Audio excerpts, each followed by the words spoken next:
Excuse me madam, আপনার কি মাথা ঠিক আছে? কাকে ফোন দিতে গিয়ে কাকে ফোন দিয়েছে? ফোনটা আমার কাছে আসছে। আমি ঠিক জায়গাতেই ফোন দিয়েছি। কোনো কালেই আমার পছন্দের কোনো মানুষ ছিল না। আপনার সাথে মেশার পর আমার একটা পছন্দের জায়গা হয়েছে।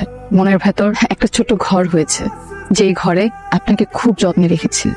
এই ঘর থেকে আপনাকে কখনো বেরোতে দিব না। আমি আপনাকে পছন্দ করি। এই পছন্দের আরেক নাম আমি ধরে নিলাম ভালোবাসা। বুঝুন, আমি আপনাদের মতো এত সহজে মনের কোণে একটা ছোট্ট বাসা বাঁধতে পারি না। তো তার মানে এই না আমি ভালোবাসতে চাই না, আমি ভালোবাসার মানুষ চাই না। আমি যখন কলেজে পড়ি তখন আমি একটা মেয়েকে ভীষণ ভালোবাসতাম। যেদিন আমি ওকে আমার ভালোবাসার কথাটা বলেছি, সেদিন ও আমাকে একটা কথা বলে, ধরো তোমার ভালোবাসায় আজ আমি রাজি হলাম, তারপর একটা সময় আমরা কলেজ পাশ করব, তারপর আমার বাসা থেকে আসবে বিয়ের প্রেশার। তখন তুমি কি করবে? কারণ তখন তো তুমি বেকার থাকবে, তোমার তো কোনো চাকরি থাকবে না, আমার বাবা আমার সামনে গিয়ে দাঁড়ানোর কোনো যোগ্যতা থাকবে না।